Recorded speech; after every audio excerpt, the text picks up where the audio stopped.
আজকাল যখন আমরা সোশ্যাল মিডিয়ার বিভিন্ন প্ল্যাটফর্ম খুলি তখন আমরা দেখতে পাই বাংলাদেশের ক্রীড়া সাংবাদিক বন্ধুগণ বাংলাদেশের ব্যাটসম্যানদের ব্যাটিং স্কিল আমাদের সামনে তুলে ধরেন। কখনো দেখতে পাই আমরা পারভেজ হোসেন ইমন একটার পর একটা লম্বা লম্বা ছক্কা হাঁকাচ্ছেন। কখনো দেখছি আমরা নাজমুল হোসেন শান্ত সব বড় বড় ছক্কা হাঁকাচ্ছেন। কখনো দেখছি তৌহিদ হৃদয়ের ব্যাট থেকে বেরিয়ে আসা গোলার মতন বল নেটের জাল ছিঁড়ে দিচ্ছে। কখনো দেখছি নেটের মধ্যে লিটন দাসের দুর্ধর্ষ ব্যাটিং। তো আমরা এই সমস্ত দেখে আশা করেছিলাম গতকাল গোয়ালিয়রে যে ভারত এবং বাংলাদেশের মধ্যে টি-20 সিরিজের প্রথম টি-20 ম্যাচ হতে চলেছে তা অত্যন্ত এক্সাইটিং হবে, হাড্ডাহাড্ডি লড়াই হবে। বাংলাদেশের ব্যাটসম্যানেরা ভারতের সামনে একটা বড় রানের ইনিংস খাড়া করবে। বাংলাদেশি ব্যাটসম্যানেরা ভারতীয় বোলারদের সামনে বিধ্বংসী ইনিংস খেলবেন। কিন্তু কোথায় কি, সব তো কেমন যেন ফুস হয়ে গেল, সব কেমন যেন ভুয়া হয়ে গেল। এখন তো মনে হচ্ছে এই যে সমস্ত ব্যাটসম্যানদের নাম বললাম, যেমন ইমন, শান্ত, লিটন, এরা সকলে নেটেরই ব্যাটসম্যান, এরা কেউ মাঠের ব্যাটসম্যান নয়। আমার খুব জানতে ইচ্ছে করে যে সমস্ত বোলারদের এরা ছক্কা হাঁকান তারা কারা? তারা কি স্কুল ক্রিকেট লেভেলের বোলার নাকি তারা আন্তর্জাতিক লেভেলের বোলার?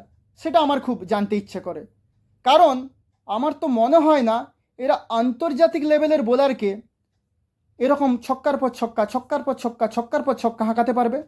এরা যদি স্কুল ক্রিকেট লেভেলের বোলার হয় তাহলে ছক্কার পর ছক্কা হয়তো হাঁকাতে পারে। কালকে আমরা দেখলাম যে বাংলাদেশি ব্যাটসম্যানেরা কি জঘন্য পারফর্ম করলো এই গোয়ালিয়রের উইকেটে। 14 বছরের পর যখন গোয়ালিয়রে কালকে ম্যাচ হচ্ছিল, সারা ভারতবাসী তথা বাংলাদেশি ভাবছিল কি দারুণ একটা ম্যাচ দেখব, কিন্তু তারা দেখলো ব্যাটে বলে বাংলাদেশের জঘন্য একদম নিম্নমানের পারফরমেন্স। প্রথমে ব্যাট করে বাংলাদেশ ক্রিকেট দল 19 ওভার 5 বলে অল আউট হয়ে যায় এবং মাত্র 127 রান তোলে। আমি বলেছিলাম এরা টেস্টে 90 ওভার খেলতে পারে না, আবার টি-20তেও 20 ওভার খেলতে পারে না। তাহলে এরা কোন ক্রিকেটে পুরো ওভার খেলবে? সেটাই হচ্ছে ভাবনার এবং সেটাই হচ্ছে চিন্তার। এরা টি-20 ক্রিকেটে 20 ওভার কমপ্লিট করতে কালকেও পারেনি, 19 ওভার 5 বলে অল আউট। জবাবে ভারত ব্যাট করতে নেমে মাত্র 11.5 ওভারে এই রান তুলে নেয়। বাংলাদেশ যে ইনিংসটা খেলেছিল না, তাতে 52টা বল ডট ছিল, অর্থাৎ পরিষ্কারভাবে বোঝা যাচ্ছে এরা স্ট্রাইক রোটেট করতে পুরোপুরি ব্যর্থ। সেখানে ভারত 49 বল বাকি থাকতে ম্যাচ জিতে যায়। কালকে বাংলাদেশি যে সমস্ত বোলার আছে না, যেমন তাসকিন, শরীফুল, রিশাত, মিরাজ, এদেরকে ভারতীয় ব্যাটসম্যানেরা নিয়ে ছেলে খেলা করেছে। কালকে সত্যি কথা বলতে না কোনো খেলা হয়নি, কালকে ছেলে খেলা হয়েছে। মনে হচ্ছিল যেন স্কুল ক্রিকেটের লেভেলের ক্রিকেটাররা আন্তর্জাতিক মানের ক্রিকেটারদের বল করছে। তো কি হবে, ছেলে খেলাই হবে না? ভারতীয় ব্যাটসম্যানেরা কালকে যখন বাংলাদেশের এগেনস্টে ব্যাট করছিলেন, যেমন সঞ্জু স্যামসন, তারপর অভিষেক শর্মা, সূর্যকুমার যাদব, হার্দিক পান্ডিয়া, তখন দেখে মনে হচ্ছিল যে এই বোলাররা অর্থাৎ বাংলাদেশের বোলাররা এরা কেউই আন্তর্জাতিক মানের বোলারই নয়। এদের মধ্যে সেই ক্যাপাবিলিটি বা ক্যাপাসিটি নেই যে ভারতকে আটকাবে। মন্দের ভালো রিশাত কিছু বল ভালো করেছেন দেখলাম, কিছু বল ভালো করেছেন মেহেদি হাসান, মিরাজ, বাকিরা সকলেই ব্যর্থ। কখনোই মনে হয়নি এরা আন্তর্জাতিক মানের বোলার। কালকে যে খুনে ব্যাটিংটা আমরা হার্দিক পান্ডিয়ার ব্যাট থেকে দেখলাম না, সত্যি আমাদের ভীষণ ভীষণ অবাক করেছে। কালকে হার্দিক পান্ডিয়ার রাজকীয় প্রত্যাবর্তন ঘটেছে। একবার ভাবুন, গত 4-5 বছরে এমন করে কোনো ইনিংস কি আপনারা হার্দিক পান্ডিয়ার ব্যাট থেকে দেখেছেন? এমন খুনে ব্যাটিং আমি তো ভাই দেখিনি। হার্দিক পান্ডিয়া প্রথমে যখন ভারতীয় ক্রিকেটে আসে তখন হার্দিক পান্ডিয়া ভীষণ আক্রমণাত্মক খেলতেন, কিন্তু তারপর আমরা ধীরে ধীরে দেখি হার্দিক পান্ডিয়ার স্ট্রাইক রেট নিচের দিকে নামতে থাকে। কালকে হার্দিক পান্ডিয়া 16 বলে 39 রান করেছেন। স্ট্রাইক রেট কত জানেন? স্ট্রাইক রেট হচ্ছে 244। 4 মেরেছেন 5টা, ছক্কা মেরেছেন 2টো। হার্দিক পান্ডিয়ার এইরকম খুনে ব্যাটিং অনেক দিন আমরা দেখিনি। অ্যাকচুয়ালি হার্দিক পান্ডিয়া কালকে নিজেকে প্রমাণ করার জন্য ক্রিকেটটা খেলছিলেন। আপনারা ভালো করে লক্ষ্য করুন, টি-20 বিশ্বকাপে হার্দিক পান্ডিয়া ভাইস ক্যাপ্টেন ছিল। সম্ভবত রোহিত শর্মার অবসরের পর তারই ক্যাপ্টেন হওয়ার কথা ছিল টি-20 ক্রিকেটে, কিন্তু ভারতীয় ক্রিকেট বোর্ড তার জায়গায় সূর্যকুমার যাদবকে ক্যাপ্টেন্সি দিল। স্বভাবতই হার্দিক পান্ডিয়ার মনের মধ্যে একটা ক্ষোভ জমেছিল। তার নিজেকে প্রমাণ করার একটা তীব্র জেদ কাজ করছিল। কালকে সেটা দেখলাম তার ক্রিকেটে।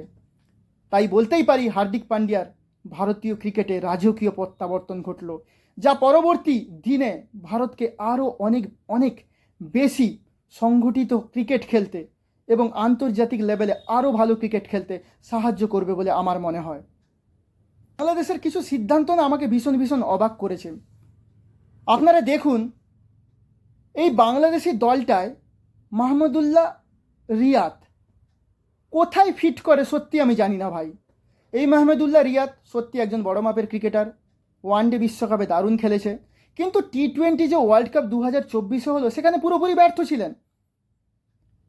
এখন মাহমুদুল্লাহ রিয়াদের যে বয়স বা যে ধরনের ক্রিকেটটা খেলে থাকেন, সত্যি তিনি টি-20 ক্রিকেটের পক্ষে অচল, এটা আমাদের মেনে নিতেই হবে। কিন্তু জানি না বস, কেন হাতুড়ে সিংহে বাংলাদেশের থিঙ্ক ট্যাঙ্ক বা বাংলাদেশের নির্বাচকেরা এই দলটার সঙ্গে মাহমুদুল্লাহ রিয়াদকে রেখে দিয়েছেন, সেটা তারাই বলতে পারবে ভাই। তারপর আপনারা দেখুন, তানজিম হাসান সাকিব বাংলাদেশি ফাস্ট বোলার। আমরা যে ভারতের লাস্ট যদি 2-1টা ম্যাচ দেখি না, সেখানে দেখব এই তানজিম হাসান সাকিব ভারতের এগেনস্টে দারুণ বল করে থাকেন, সেটা কলম্বোতে এশিয়া কাপে হোক কিংবা টি-20 ওয়ার্ল্ড কাপে হোক। এই সাকিব ভারতের এগেনস্টে দুর্দান্ত বল করে থাকেন এবং এই তানজিম হাসান সাকিব টি-20 ওয়ার্ল্ড কাপে বাংলাদেশের হয়ে হাইয়েস্ট উইকেট টেকার নয়, সেকেন্ড হাইয়েস্ট উইকেট টেকার ছিলেন। তিনি 11টা উইকেট নিয়েছিলেন। তাকে কালকে কেন দলের বাইরে রাখা হয়েছে সেটাও আমার এখনো পর্যন্ত কিন্তু মাথায় ঢোকেনি। সেটা হয়তো হাতুড়ে সিংহেই ভালোভাবে বলতে পারবে।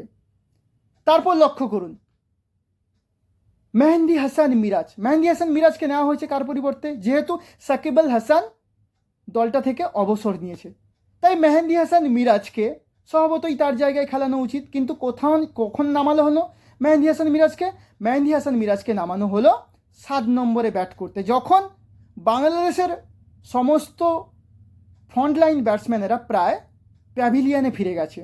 তাহলে মেহেদি হাসান মিরাজ কাকে নিয়ে খেলবে? বোলারদের নিয়ে খেলবে? সেটা তো সম্ভব নয়।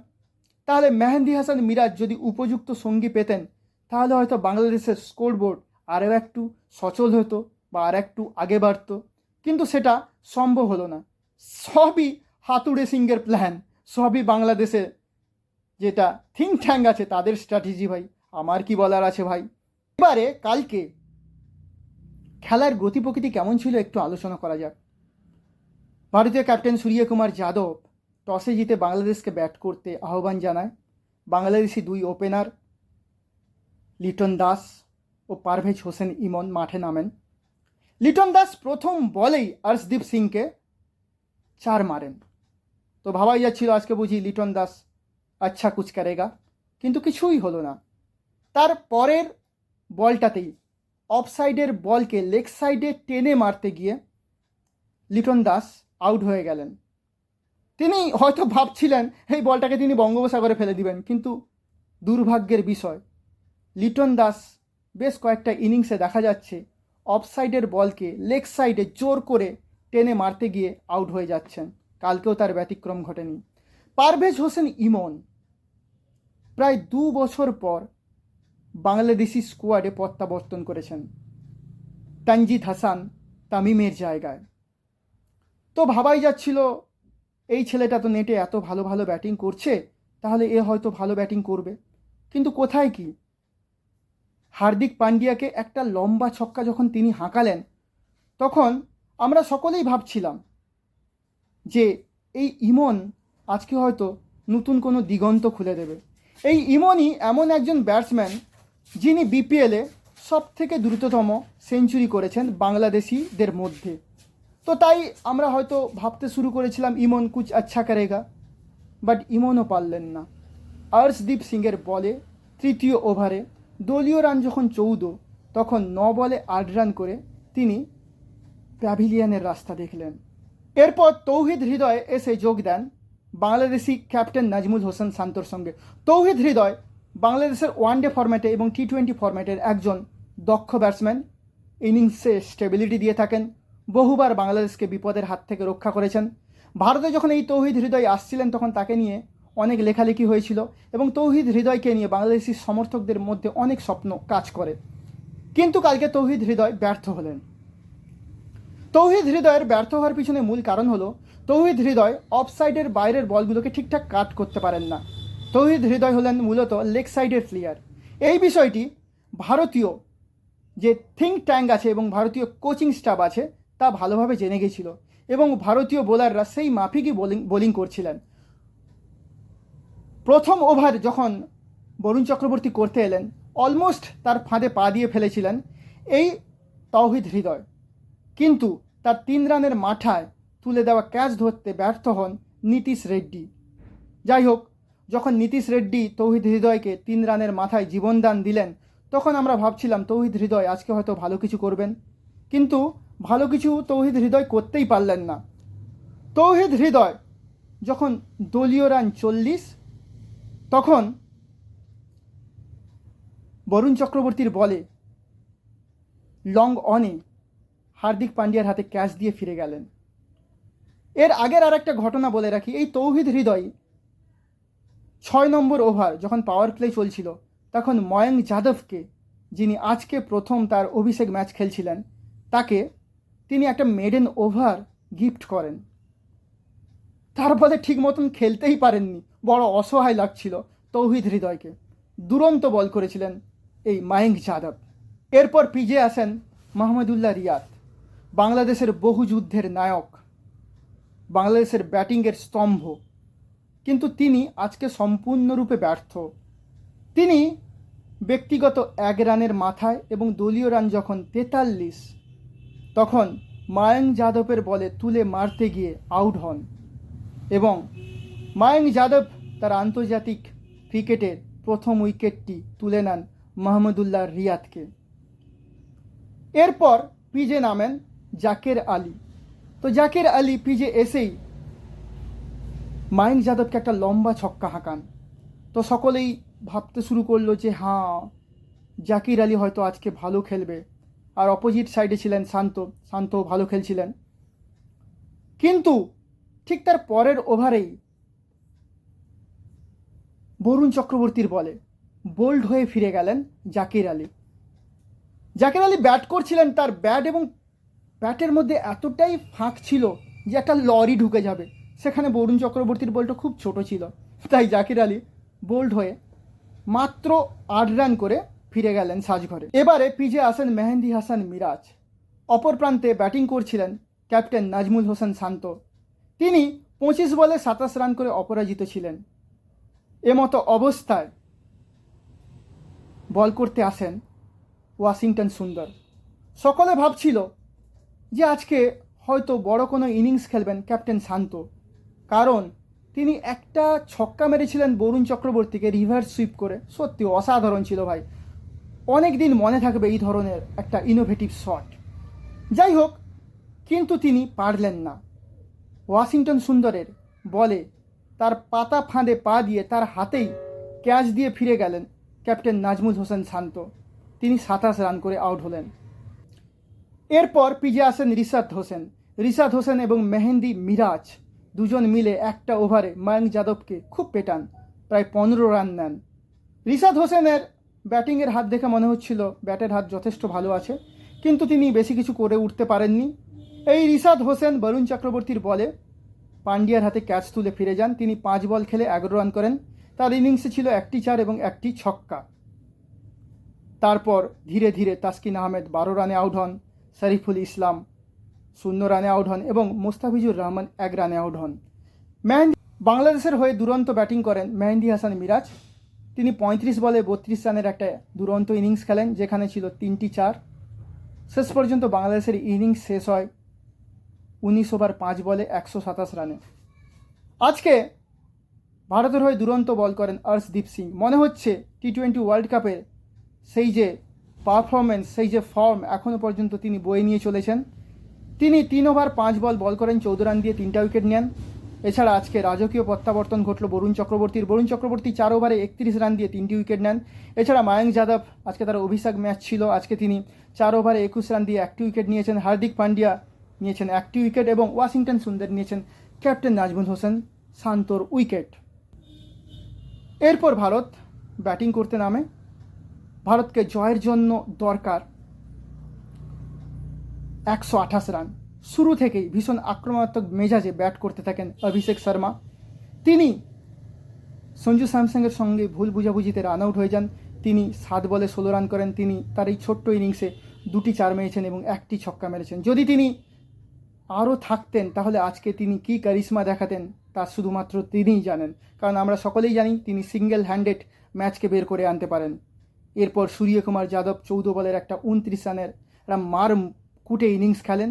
তিনি 2টো 4 মারেন, 3টে ছক্কা মারেন। বরাবরের জন্য সূর্যকুমার যাদবকে আমরা যেমন রূপে দেখি, কালকেও দেখলাম।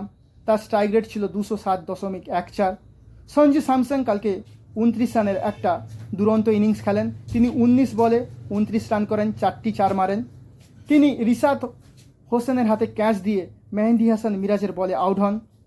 এছাড়া হার্দিক পান্ডিয়া কালকে অসাধারণ ইনিংস খেলেছেন।